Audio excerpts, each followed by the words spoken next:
Hello বন্ধুরা, আজকে তোমাদের সামনে একটা কাঁঠালের রসের বড়ার রেসিপি দেখাচ্ছি। কাঁঠালটাকে আমি বিচি ছাড়িয়ে নিয়ে বড় যে ছাকনিগুলো থাকে যা তারের, ওর মধ্যে ভালো করে ঘষে ঘষে আমি রস বের করে নিয়েছি। দেখো, একটাও কোনো রোয়া নেই এর মধ্যে। এইভাবে বের করে নিয়েছি। এখন আমি অল্প বড়াই বানাচ্ছি, বেশি না। তোমাদের ইচ্ছে বড় হতে বানাতে পারো বেশি করে। তো আমি একটা বড় বাটিতে ট্রান্সফার করে নিলাম রসটা। আর চিনিটাকে আমি গুঁড়ো করে নিয়েছি, তাহলে তাড়াতাড়ি চিনিটা মিশে যাবে। চিনি মিষ্টি যেমন খাও সেই হিসেবে দিও।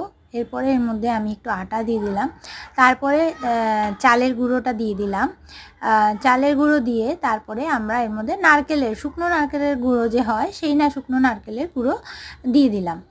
এরপরে আমি একটু খাওয়ার সোডা দিলাম, 1 চুটকি খাওয়ার সোডা দিলাম, তাহলে এটা ভালোভাবে হবে। তারপরে এর মধ্যে আমি একটু মৌরি দিয়ে দিলাম। মৌরি দিয়ে এটাকে ভালো করে হাত দিয়ে চটকে চটকে মাখতে হবে। দেখো, এইভাবে মাখতে হবে। মাখার পর এটাকে সুন্দর করে একদিকে ভালো করে জোরে জোরে ঘুরিয়ে এটাকে একটু ফেটিয়ে নিতে হবে।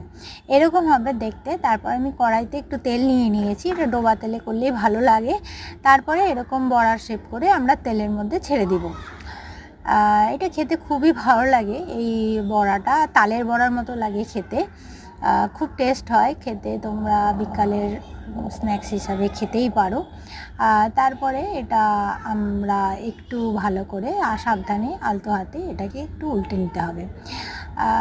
তোমরা দেখো, একটু ব্রাউন ব্রাউন করেই করতে হবে, একটু অল্প আছে এই জিনিসটাকে ভাজতে হবে। খুব ভালো লাগে এই রেসিপিটা। তোমরা বাড়িতে ট্রাই করো, আর আমার চ্যানেলকে সাবস্ক্রাইব করো, লাইক করো, শেয়ার করো, কমেন্ট করো প্লিজ। দেখো, আমাদের বড়া রেডি হয়ে গেছে, কত সুন্দর লাগছে। গোল গোল সুন্দর ভালোভাবে এরকম একটু ডার্ক ব্রাউন করে ভাজবে। দেখো, আমাদের বড়া রেডি হয়ে গেছে। তোমরা বাড়িতে ট্রাই করে জানিও কেমন লাগলো এই বড়ার রেসিপিটা। আর গরম গরম খেতে খুবই মজা লাগে, খুবই ইয়াম্মি লাগে, খুবই টেস্টি লাগে। প্লিজ লাইক করো আমার চ্যানেলটাকে আজকে, আর প্লিজ সাবস্ক্রাইব করো, প্লিজ সাবস্ক্রাইব মাই চ্যানেল। তবে তাহলে আজকে রাখছি, বাই।